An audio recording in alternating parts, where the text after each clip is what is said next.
नमस्कार, मैं हूं संजय शर्मा। आप देख रहे हैं 4 PM न्यूज़ नेटवर्क।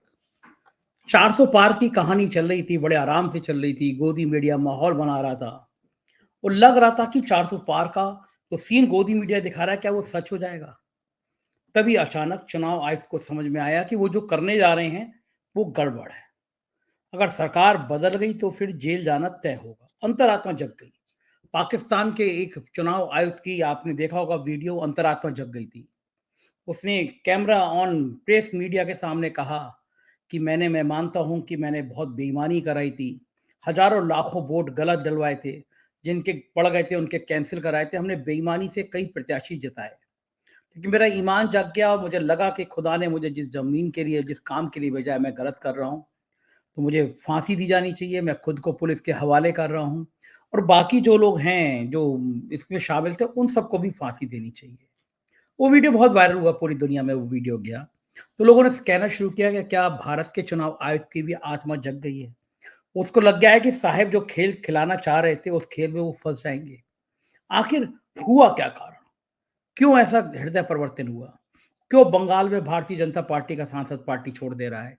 क्यों हरियाणा में भारतीय जनता पार्टी का सांसद पार्टी छोड़ दे रहा है? ये एमपी, वो एमपी जो बीजेपी से चुन के आए हैं, वो 400 पार के नारे पे यकीन नहीं कर पा रहे हैं, पार्टी छोड़ दे रहे हैं। ऐसे मौके पे जब सीबीआई, ईडी, इनकम टैक्स डंडा लेके खड़ा हो रहता है, तब भी वो पार्टी छोड़ दे रहे हैं। इसका मतलब झोल है। इसका मतलब 400 सीटें पार करना मुश्किल है। तो क्या फिर 200 या फिर 150? हकीकत क्या है? बंगाल, बिहार, कर्नाटक जो तस्वीर लिखने जा रहा है, उसने साहेब का सारा हौसला तोड़ दिया है। तस्वीर सामने आ गई है। और चुनाव आयोग तो ऐसा होता है, उसका लगभग साफ होता है। पूरे देश का एक मोटा-मोटा आइडिया लग जाता है कि इस बार कौन जीत रहा है, कौन हार रहा है। तो क्या एक चुनाव आयुक्त अरुण गोयल ने समझ लिया कि साहिब नहीं आ रहे हैं? क्या लग गया कि ये जो खेल खेलने जा रहे हैं, इस खेल से जनता विद्रोह कर देगी? ईवीएम पर लगातार सवाल उठ रहे हैं, भारत से विदेश तक उठ रहे हैं। सैम पित्रोदा इतने बड़े आदमी, टेक्नोक्रेट, उन्होंने मुझसे इंटरव्यू में कहा कि ईवीएम बड़े आराम से मैनेज हो सकती हैं। बड़े-बड़े लोग ईवीएम के खिलाफ अभियान चला रहे हैं। सुप्रीम कोर्ट सख्त हो गया है। जिस तरह से एक एसबीआई के चीफ को तलब कर लिया गया, इलेक्टोरल बॉन्ड को लेकर फैसला दिया, उससे चुनाव आयोग को समझ में आ गया कि अब दिन ठीक नहीं है। अब मामला पलटने का नंबर आ गया। क्या यही डर है कि आनन-फानन में साहेब की भी कुछ बॉडी लैंग्वेज गायब हो गई, एमपी पार्टी छोड़ने लगे, आम आदमी पार्टी के जो नेता गए थे वो वापस आने लगे, सीन सारा बदलता हुआ नजर आ रहा है। तो क्या वास्तव में जो जोशी ने कहा था कि 7 मार्च से भाजपा के बुरे दिन शुरू, क्या ये उसकी शुरुआत है? देश में हो क्या रहा है? उत्तर प्रदेश में मायावती कांग्रेस के संग क्या खेल खेलने जा रही हैं? और क्या वास्तव में ममता बनर्जी और कांग्रेस के बीच डील नहीं हो पाई? इन तार सारी चीज़ों की बात मैंने की कांग्रेस के प्रवक्ता आलोक शर्मा से। बहुत योग्य प्रवक्ता हैं, बहुत जानकारी रखते हैं और गोदी मीडिया के बड़े-बड़े चैनल के एंकरों की उन्होंने धज्जियाँ उड़ाई, आपने देखा होगा। मेरी अनुरोध है आपसे, पूरा वीडियो सुनिएगा, अपनी राय से ज़रूर अवगत कराइएगा और एक अनुरोध फिर करना चाह रहा हूँ कि मेल आईडी एक मेरी फ्लैश हो रही है। ख़ास तौर से मैं अमेरिका में रह रहे लोगों से अनुरोध करना चाहता हूँ। मैं अमेरिका के चुनाव को कवर करना चाहता हूँ, तो जो अमेरिका में रह रहे हों, वो उस मेल आईडी पे अपनी डिटेल, अपना नंबर मुझे भेज दें। मैं उनसे कुछ-कुछ जानकारी हासिल करूँगा अमेरिका के चुनाव के बारे में। तो चलते हैं सीधे आलोक शर्मा के पास, पूरा इंटरव्यू सुनिएगा और फिर मुझे बताइएगा ये बातचीत कैसी लगी आपको। आलोक शर्मा जी, स्वागत है आपका 4 PM न्यूज़ नेटवर्क में। अब की बार 400 पार और प्रधानमंत्री का कॉन्फिडेंस बोल रहा है कि अब की बार वाक़ई 400 पार होने वाली है। कांग्रेस को और आपको थोड़ा डर लग रहा है, नहीं लग रहा है उनके कॉन्फिडेंस को देखकर? देखिए, कांग्रेस को कभी भी डर नहीं लगता है। उनके कॉन्फिडेंस को देख के पूरा देश ये समझ रहा है कि कहीं न कहीं कॉन्फिडेंस हिला हुआ है। 400 पार के नारे, 300 पार के नारे, 150 पार के नारे, तमाम नारे एक साइकोलॉजिकल वॉर गेम है, इसके अलावा कुछ नहीं। वो पहले कुछ स्टेटमेंट देते हैं, फिर उसके बाद जो उनका स्वपोषित जो मीडिया है, वो उसको पूरी तरह से उसको प्रचारित करता है। मुझे याद है कि हरियाणा का इलेक्शन था, इन्होंने कहा अब की बार 75 पार, सीट आई 40। अभी कर्नाटक का चुनाव था, अब की बार 160 पार और सीट आई 60 के करीब। तो मुझे लगता है केवल साइकोलॉजिकल वॉर गेम है, उसके अलावा कुछ भी नहीं है। और जिस तरह से मोदी जी और उनकी पार्टी छटपटा रही है, जिस तरह से ईडी, सीबीआई और तमाम चीज़ों का दुरुपयोग हो रहा है, और जिस तरह से कल इलेक्शन कमिश्नर साहब ने जिस तरह से वहां पर इस्तीफा हुआ है, इससे तो पूरी तरह से सब कुछ, सारे अगर लिंक्स को आप देखें तो कहीं ना कहीं पूरी तरह से मोदी साहब घबराए हुए हैं। इस बार 400 पार नहीं, इस बार 150 पार करना भी मुश्किल हो जाए। आलोक जी, आपने बात करी इलेक्शन कमीशन के इस्तीफे की। कांग्रेस के पास क्या इनपुट है? जानकारी आपके पास क्या है? क्या सोर्स है? बिल्कुल ईमानदारी से बताइएगा, गलत और मत बताइएगा। क्यों दिया होगा इस्तीफा उन्होंने आपके हिसाब से? देखिए, मीडिया के माध्यम से और तमाम इंफॉर्मेशन से जो चीजें छन कर आ रही हैं, वो तो यही है कि चीफ इलेक्शन कमिश्नर और इलेक्शन कमिश्नर साहब के बीच में कहीं न कहीं राजीव जी के और गोयल जी के बीच में कुछ बिंदुओं को लेकर कहीं न कहीं कोई मतभेद रहा होगा, ऐसा प्रतीत होता है। अब एग्ज़ैक्टली क्या कारण है, वो तो यही बता सकते हैं। क्या वेस्ट बंगाल को लेकर कोई इश्यू बना है? क्या ईवीएम को लेकर कोई इश्यू बना है? क्या कोई और कारण बना है कि भई जिस वजह से इनके बीच में इस तरह की बात आई है? जिस व्यक्ति को 24 घंटे में रेज़िग्नेशन देके और अपॉइंटमेंट लेटर मिला हो, उसको 10 घंटे के अंदर रेज़िग्नेशन होके और राष्ट्रपति की मंजूरी मिल जाए, ये अपने आप में आज देश के लिए बहुत बड़ा सवालिया निशान है। आप पीएम केयर्स फंड की जानकारी नहीं देंगे, आप इलेक्टोरल बॉन्ड्स की जानकारी नहीं देंगे, आप क्यों इलेक्शन कमीशन जा रहे हैं छोड़कर उसकी जानकारी नहीं देंगे। आज तो देश के सामने सरकार को बताना चाहिए भई क्या कारण है। लेकिन मुझे नहीं लगता कि कोई भी कारण अभी तक स्पष्ट तौर पर देश जान पाया है। ये दुर्भाग्यपूर्ण है देश के लिए संजय जी, कि जिस तरह से आज तमाम जो संवैधानिक संस्थाएँ हैं, उनको पंगु बनाने का काम किया जा रहा है। सीबीआई हो, आरबीआई हो, ईडी हो, इनकम टैक्स हो, इलेक्शन कमीशन हो, सब जगह जिस तरह से हस्तक्षेप सरकार का डायरेक्टली इनडायरेक्टली प्रतीत होता है, ये बहुत ही देश के लिए दुर्भाग्यपूर्ण। आलोक जी, ये आपको लगता है ये स्वीकार करने योग्य बात है कि इलेक्शन कमीशन और चीफ इलेक्शन कमीशन के बीच में कुछ मुद्दों पर मतभेद हो जाए और फिर एक आदमी इस्तीफा दे दे, तीसरा चुनाव आयुक्त का पद खाली है। मतभेद होते हैं तो बैठ के बातचीत की जाती है, रास्ता निकाला जाता है। और प्रधानमंत्री के इतने करीबी हैं दोनों चुनाव आयुक्त, मुख्य चुनाव आयुक्त। बिग बॉस से शिकायत की जा सकती थी, देखो ये नहीं मान रहा टैग पर।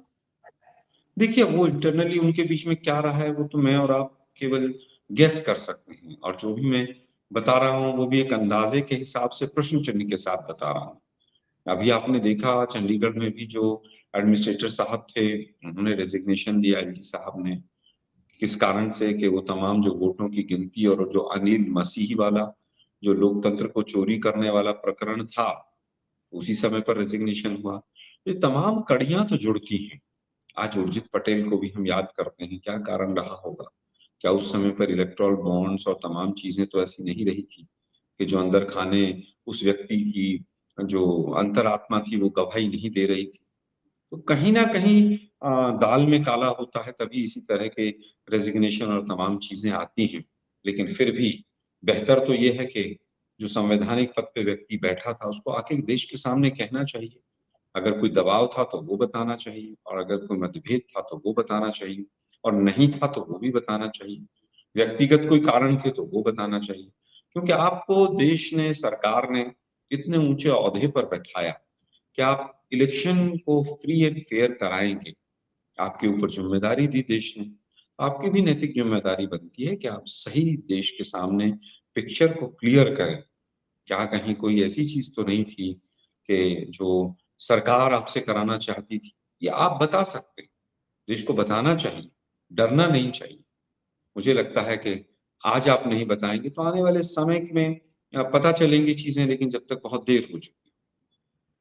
आलोक जी, आप बहुत पढ़े लिखे हैं, आपने ढेर पढ़ाई करी है, आपने यूपीएससी का एग्जाम एग्जाम भी दिया है। आपको लगता है कि ये ट्विटर पे ट्रेंड होना कि अनिल मसीह को चुनाव आयुक्त बना दो, बात भली मजाक की हो, लेकिन क्या लोकतंत्र के माथे पर इतना बड़ा धब्बा नहीं है कि लोग आज ये मान रहे हैं कि अनिल मसीह जैसा व्यक्ति चुनाव आयुक्त बन सकता है? यानी एक संवैधानिक संस्था की मजाक उड़ रही है देश में। पूरी दुनिया देख रही है, चुनाव सिर पर खड़ा है, 10-12 दिन बचे हुए हैं और चुनाव आयुक्त कहता है ये ले अपनी लुपट कमरिया, बहुत नाच नचाए और चल देता है घर के लिए। आपको लगता है कि कहीं ना कहीं कुछ खतरा है आने वाले चुनाव में? देखिए, खतरा है कि नहीं, मैं ये तो नहीं कह सकता हूँ, लेकिन तमाम जिस तरह के केसेस सुप्रीम कोर्ट में चल रहे हैं और जिस तरह से एक केस बॉम्बे हाई कोर्ट में ईवीएम को लेकर चला, सुप्रीम कोर्ट भी संज्ञान ले रहा है वीवीपैट वाले मामले पे और तमाम चीजों पे। तो कहीं ना कहीं कोई चीज तो जरूर ऐसी है जो छुपी हुई है, अभी देश के सामने नहीं आई। जहां तक बात है कि सब लोग अपना छोड़ कर जा रहे हैं, या देखिए आपको याद होगा सीबीआई के डायरेक्टर आलोक वर्मा थे। मुझे नहीं लगता आज तक भी उनकी पेंशन भी बहाल हुई है।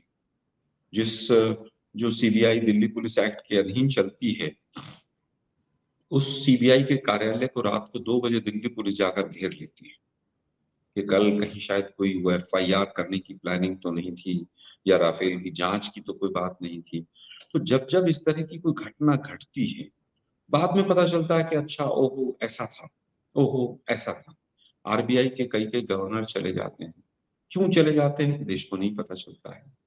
आज तमाम जो ब्यूरोक्रेट्स हैं वो शायद सही जो पिक्चर है देश की उसको सामने नहीं ला पा रहे हैं।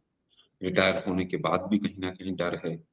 आपको याद होगा जो थल सेना के अध्यक्ष थे, उन्होंने तो उस समय पर दबाव में शायद थल सेना के अध्यक्ष, नौसेना के, वायु सेना के, उन्होंने कहा कि अग्निवीर योजना बहुत अच्छी उस समय पर, लेकिन बाद में अपनी पुस्तक में लिखा कि हमसे तो कंसल्ट ही नहीं किया गया था। और जो रावत जी जिनका देहांत हो गया, जो आपको याद होगा जो हेलीकॉप्टर जो क्रैश हुआ था, उसके बाद उन्होंने उनकी तरफ से भी ऐसा था कि उन्होंने नेगेटिव नोटिंग लिखी थी। बाद में पता चला कि वो भी इसके पक्ष में नहीं थे। तो सरकार का एक अदृश्य दबाव जो है आज तमाम तमाम संवैधानिक संस्थाओं पर नजर आता है। ईडी के डायरेक्टर 5 साल तक गैर कानूनी तरीके से अपने पद पर बैठे रहते हैं। सुप्रीम कोर्ट लताड़ लगाता, संजय मिश्रा उनका नाम था। वो तमाम उटपटांग काम जो है अपने कार्यकाल में कर कर चले गए। आज ये तमाम एजेंसीज जो हैं वो पूरी तरह से भाजपा की एक तरह से फ्रंटल ऑर्गेनाइजेशन के तौर पर काम कर रही है। तो ये तमाम अगर चीजें देखें हम, तो हमारा जो लोकतंत्र है वो कुछ लोगों के हाथ में बंधक होता हुआ नजर आ रहा है।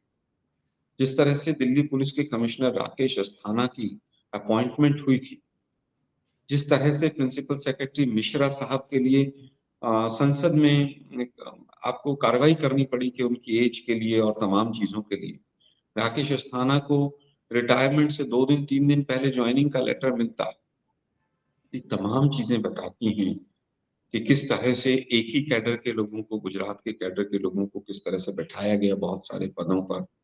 किस तरह से चाहे वो एसएससी हो, सीबीएसई हो, चाहे वो तमाम संस्थाएं देखिए आप, यूपीएससी हो और डीआरडीओ हो, तमाम जगह आप देखिए कौन लोग जा रहे हैं।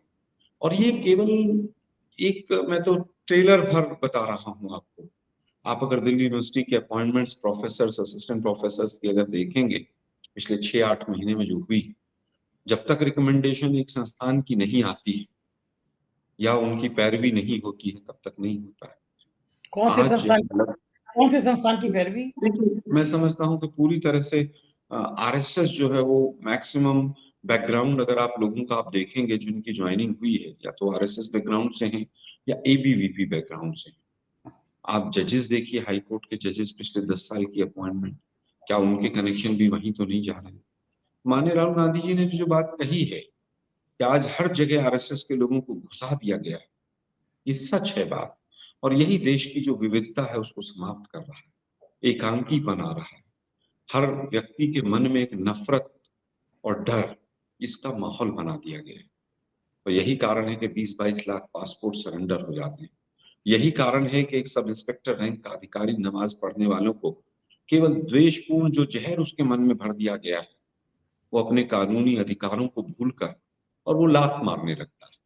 तो जो जहर भरा जा रहा है पूरे देश के दिमाग में, ये बहुत दुर्भाग्यपूर्ण है। असल में आलोक जी, कांग्रेस भी तो बहुत ढीली है। आपके सरकार में सिलेंडर के रेट बढ़ते थे, स्मृति ईरानी सिलेंडर लेकर पूरी बीजेपी सड़कों पे आ जाती थी। आज इतनी घटनाएं गिना दी हैं आपने एक सांस में। अगर ये कांग्रेस की सरकार होती और उस समय चुनाव आयुक्त इस्तीफा दे के चले गए होते, तो भारतीय जनता पार्टी सड़कों पर आकर जीना मुहार कर देती। आप लोग ट्विटर ट्विटर खेलते रहते हैं, केवल मीडिया में आके बयान देते हैं। सड़कों पे आंदोलन क्यों नहीं हुआ कि भाई चुनाव आयोग के इन कारणों का पता होना चाहिए? कितना संवेदनशील मामला है। 10 दिन बाद, 12 दिन बाद, 15 दिन बाद चुनाव है। कांग्रेस केवल कोई बयान देकर रह जाती है। इसका बड़ा मूवमेंट खड़ा होना चाहिए देश में, लेकिन कांग्रेस लगता है विपक्षी भूमिका निभा ही नहीं पाती। देखिए संजय भाई, विपक्ष की भूमिका केवल एक राजनीतिक दल नहीं निभा सकता है। विपक्ष की भूमिका में जो लोकतंत्र का चौथा स्तंभ है, उसकी बहुत बड़ी भूमिका रहती थी। वो पिछले 10 वर्षों से उसका एक बड़ा हिस्सा बंधक बना दिया गया। आज मैं जयपुर में था, तो वहां पर दिन में राजस्थान के जो अग्रणी न्यूज़पेपर हैं उनको देखा मैंने। 4-4 पेज के एडवर्टीजमेंट हैं, फुल पेज एडवर्टीजमेंट। आप देखिए किस तरह से पूरे एक संस्थान को अपने कब्जे में ले लिया गया है। बेसिकली क्या हुआ है कि जब से मोदी सरकार आई है, बड़े टैक्टफुली इन्होंने क्या किया कि संघर्ष के जितने रास्ते थे उनको ब्लॉक कर दिया। संघर्ष का रास्ता था कि आप सड़कों पर धरना करेंगे, प्रदर्शन करेंगे, छात्र आंदोलन करेंगे, लेकिन इन्होंने आज सब चीजों को बिल्कुल पूरी तरह से बंद कर दिया। आज किसान आंदोलन नहीं कर सकता है, छात्र आंदोलन नहीं कर सकते हैं। एक वो रितु सिंह करके असिस्टेंट प्रोफेसर दिल्ली यूनिवर्सिटी की हैं, उनको जिस तरह से उठाकर फेंक दिया गया, उनके सामान को, उनके धरना स्थल को। आप कहीं पर भी धरना प्रदर्शन करने के लिए आप आज पूरी तरह से आपको रोक दिया गया। आप आरटीआई लगाते थे, आज आरटीआई का जवाब नहीं आता है। जब आरटीआई का जवाब नहीं आता तो आप मीडिया में जाते थे कि सब अखबार में छप गया है इनके खिलाफ, सीएजी में रिपोर्ट आई है। आज वो सीएजी खत्म हो गया, पता नहीं कहाँ पर है, कौन सी मतलब गुफा में छुपा हुआ है। हमारे समय में अन्ना आंदोलन हो, बाबा रामदेव का मामला हो, लाला रामदेव ने तो क्या क्या नहीं किया हमारे खिलाफ, और फिर लाला रामदेव अपनी दुकान चलाने चले गए। आज वो जो आरएसएस के पिट्ठू बने हुए थे, वो जो अन्ना हजारे जी थे, मैं अपने शब्द बिल्कुल शब्द सशब्द बोल रहा हूँ, वो आज कहाँ है? लोकपाल आ गया होगा, सब कुछ आ गया होगा। इतना बड़ा किसान आंदोलन, 700 किसान शहीद हो गए, एक शब्द उस व्यक्ति के मुंह से नहीं निकला। तो जो संघर्ष के रास्ते थे वो सब रोक दिए गए। उसके बाद सूचना का था, उसके बाद फिर आपके पास जब कुछ तथ्य इकट्ठे हो जाते थे, फिर आप न्यायालय जाते थे। न्यायालय हो, चाहे वो 2G हो, चाहे कोलगेट हो, बिना किसी जजमेंट के भी हमने तो अपने केंद्रीय मंत्रियों के इस्तीफे तक लिए।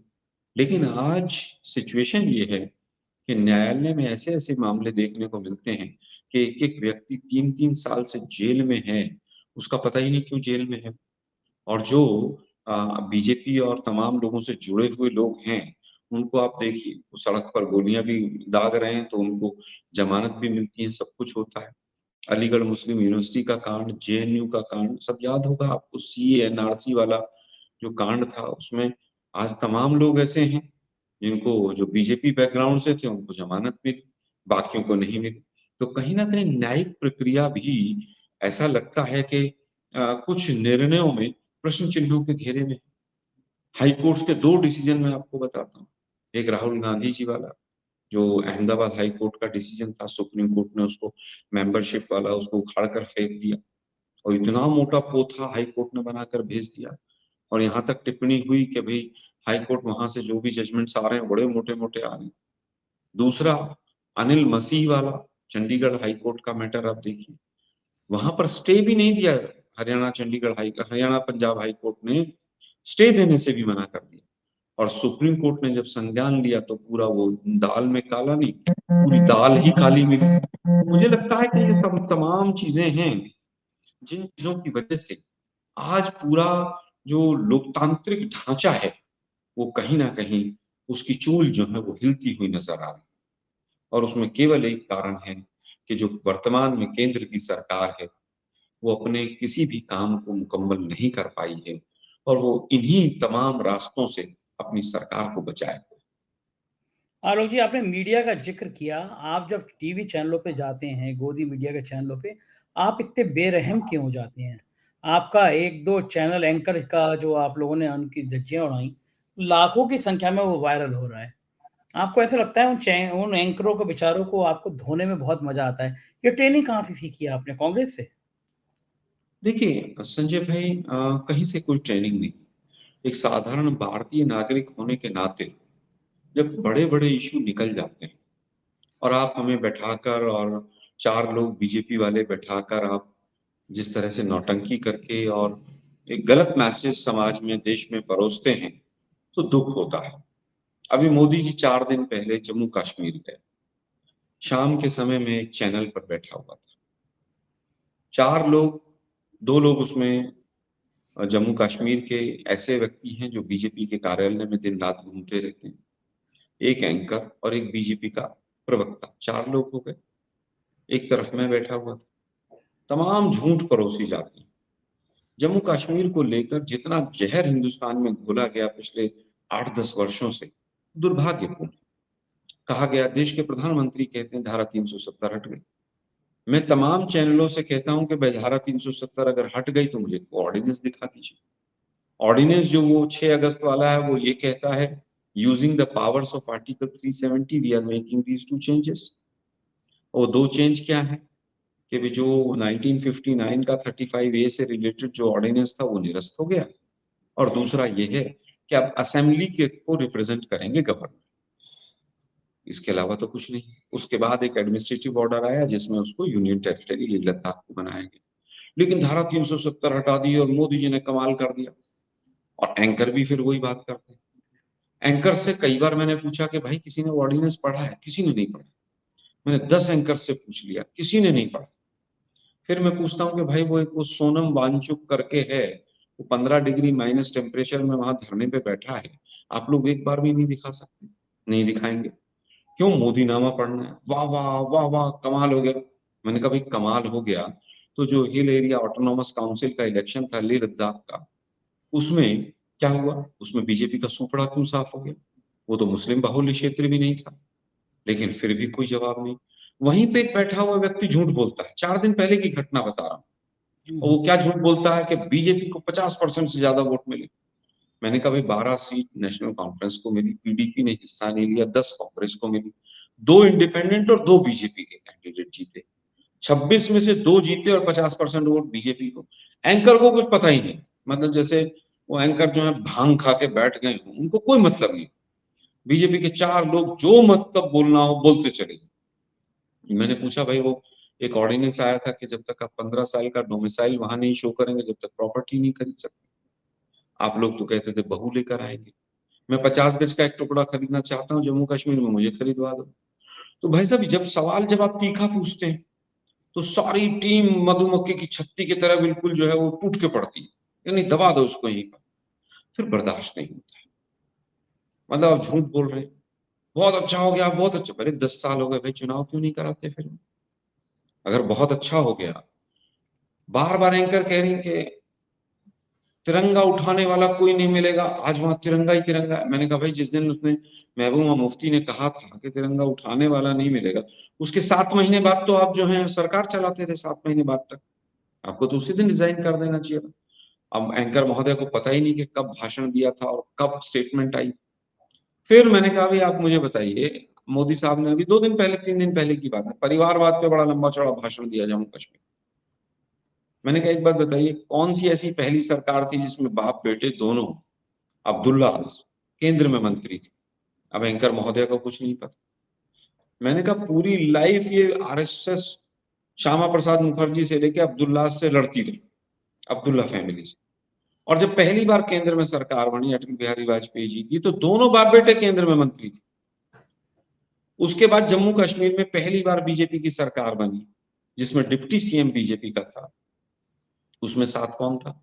किसकी सरकार बनवाई? पीडीपी की। और फिर आप परिवारवाद पे भाषण देते हैं। चलो मोदी जी का काम तो है भाई, वो तो मोदी जी को तो वोट लेनी है, उनको देश वेश से कोई मतलब नहीं, जम्मू कश्मीर से कोई मतलब नहीं है। मैंने कहा आपने कॉमन मिनिमम प्रोग्राम कभी पीडीपी का पढ़ा है कि नहीं पढ़ा? मैंने कहा जब बीजेपी की सरकार बनी तो पहले पेज पे छठा पॉइंट लिखा था कि धारा 370 को मजबूत करेंगे, और उसके बाद आप कहते हैं कि साहब परिवारवाद बहुत खराब है। अब इतना होने के बाद आप समझिए कि किस तरह से हम लोग क्या झेल रहे हैं 8-10 साल से। वास्तविकता से बहुत दूर चीजें ऐसे, मतलब चाशनी में भिगो भिगो के जनता को पिल दी गई हैं कि जनता को पता ही नहीं। राम मंदिर पे अगर किसी का स्टैंड चेंज हुआ तो बीजेपी का चेंज हुआ। बीजेपी जब विपक्ष में थी तो राम के लिए रथ यात्रा निकलेगी, प्रभु राम का मंदिर रथ यात्रा से बनेगा। फिर जब सत्ता में आई तो कहा कि नहीं साहब हमारे पास पूर्ण बहुमत नहीं है, इसलिए हम संसद में बिल नहीं ला सकते। जनता ने पूर्ण बहुमत दे दिया। फिर कहा कि नहीं, न्यायालय जो कहेगा वही ठीक है। अरे भाई, ये स्टैंड तो कांग्रेस का ही था शुरू से। मैं समझता हूं कि कोई भी मुद्दा हो, किस तरह से झूठ बोलकर निकला जाए और फिर उसके ऊपर वाहवाही हिंदुस्तान के मीडिया का एक बड़ा हिस्सा करता है, वो दुर्भाग्यपूर्ण। ये लाखों बात लोग 5 फरवरी को लेह लद्दाख में मोदी जी के खिलाफ इकट्ठे हुए, किसी मीडिया चैनल ने नहीं दिखाया। हम लोगों ने तमाम मुद्दे उठाए। मुझे याद है 2014 में अक्टूबर नवंबर में लैंड एक्विजिशन बिल के खिलाफ पहला मोर्चा हमने जब रामलीला मैदान में खोला था, और उसके बाद से नोटबंदी से लेकर तमाम चीजों तक मीडिया ने कभी भी उन चीजों को देश के सामने नहीं आने दिया। और उसी वजह से एक कारण रहा कि हमारे जो विरोध करने की ताकत थी वो कुंद हो गई। लेकिन साथ के साथ मैं ये भी एक्सेप्ट करूंगा कि कमियां हमारी तरफ से भी रही। बिल्कुल ठीक बात है, कमियां आपकी तरफ से रही और अभी भी जो आपको जिम्मेदारी दी गई है वो भी पूरी नहीं कर पा रहे हैं। पश्चिम बंगाल में ममता बनर्जी ने सारे अपने टिकट डिक्लेयर कर दिए, कांग्रेस को बाय बाय कह दिया। आप अपने सहयोगियों को नहीं समझ पा रहे हैं, इंडिया गठबंधन टूटता हुआ नजर आ रहा है। कमियां तो अभी भी हैं, चुनाव सिर पर है। देखिए, कहीं ना कहीं गठबंधन में पेच ऐसे अटके हुए हैं और डर भी है सबको। आज आप देखिए, तमाम विपक्षी दल, झारखंड के मुख्यमंत्री, एक आदिवासी मुख्यमंत्री पिछले कई हफ्तों से जेल में। उसके बाद क्या हुआ किसी को नहीं पता है। खबर बिल्कुल दबा दी गई, साइलेंट कर दी गई। अगर भ्रष्टाचार किसी ने किया तो उसके खिलाफ कार्रवाई होनी चाहिए। मैंने अभी एक एंकर महोदय से पूछा कि 2014 के बाद एक केस बताइए जिसमें एफआईआर मोदी सरकार ने की हो और उसमें एक भी व्यक्ति कन्विक्ट हो गया। मैं सवाल कई दिनों से पूछ रहा हूं, एक भी केस ऐसा नहीं मिल पा रहा है। तो जहां तक बात गठबंधन की है, गठबंधन में सबको डराया जा रहा है। ईडी, सीबीआई, तमाम ये चीजें वो चीजें। मैं संजय भाई आपको बताऊं, तमाम शायद हैकर्स काम कर रहे हैं। एक पैन नंबर उठाइए, पड़ोसियों की भी सारी फाइल इनकम टैक्स की निकालिए, कहीं ना कहीं से उसको फंसा लीजिए, मैटर ईडी को दे दीजिए और फिर कई कई महीने तक लोग जेल में रहे। अरे भाई, अगर कहीं पर कोई दिक्कत है तो आप चार्जशीट फाइल कीजिए ना, आप उसको जेल भेजिए। लेकिन वो कुछ नहीं होता है। केवल ये होता है कि राजनीतिक प्रतिद्वंदी को कैसे दबाया जाए, कैसे बीजेपी ज्वाइन कराई जाए, इसमें पूरी ताकत इस केंद्र सरकार की लगी हुई। 96-95% केसेस जो हैं वो विपक्षी दलों पर। अभी तापस राय का एक मैटर आया वेस्ट बंगाल का, 3 महीने पहले, वो बहुत भ्रष्टाचारी था, वो चोर था, वो पता नहीं क्या क्या, और अभी वो उसमें बीजेपी ज्वाइन कर रही। देश देख रहा है, लेकिन उसके बावजूद हमें नहीं दिख रहा है कि भाई जनता क्यों नहीं इन चीजों को समझ पा रही। अच्छा, आपको क्या लगता है आलोक जी, अगर चुनाव डिक्लेयर हो जाएंगे तो फिर ये ईडी सीबीआई इनकम टैक्स का डर खत्म होगा, तो कुछ चीजें और सब क्लियर होंगी? नहीं होगा, अभी तो नहीं होगा। चुनाव क्योंकि डिक्लेयर आज होने के बाद? हाँ, नहीं होगा। ईडी सीबीआई को काम करने से इलेक्शन कमीशन कहाँ से रोक देगा? वो तो दोनों भाई भाई है, मौसेरे भाई हैं दोनों। तो और उल्टा साथ एक दूसरे की मदद करेंगे। क्यों एक रोकेगा इलेक्शन कमीशन? जब इलेक्शन कमीशन राहुल गांधी को एडवाइजरी दे रहा है कि आप ये शब्द ना बोलें, वो शब्द ना, अरे भाई, कोड ऑफ कंडक्ट लागू नहीं हुआ, कुछ नहीं हुआ, लेकिन पता नहीं आप कौन से आका को खुश करना चाह रहे हैं।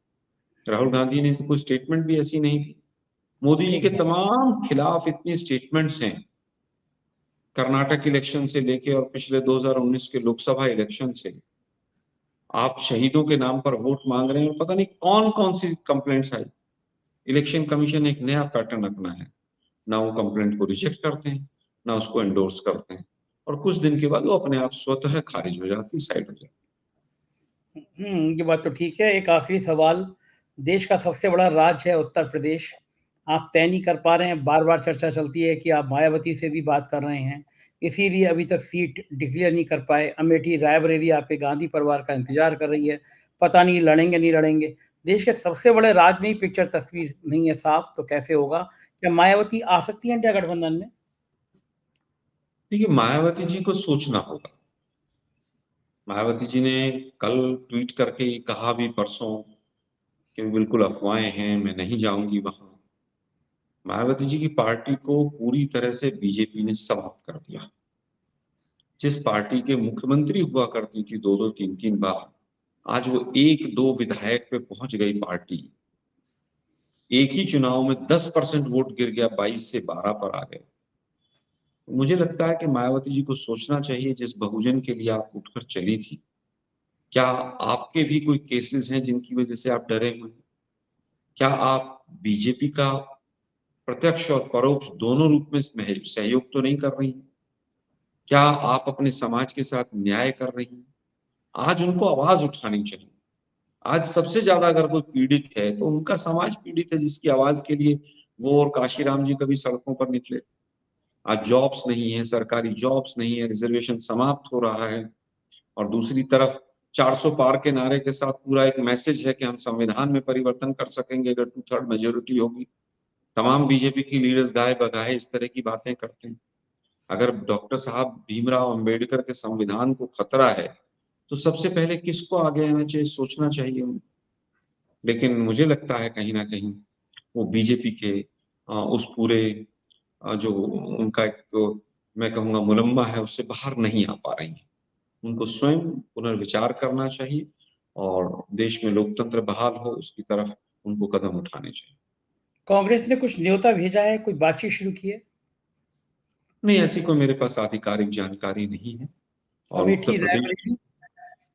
देखिए अमेठी रायबरेली हो या उत्तर प्रदेश हो, मीटिंग्स चल रही हैं और स्क्रीनिंग कमेटी की भी बैठक हो चुकी है।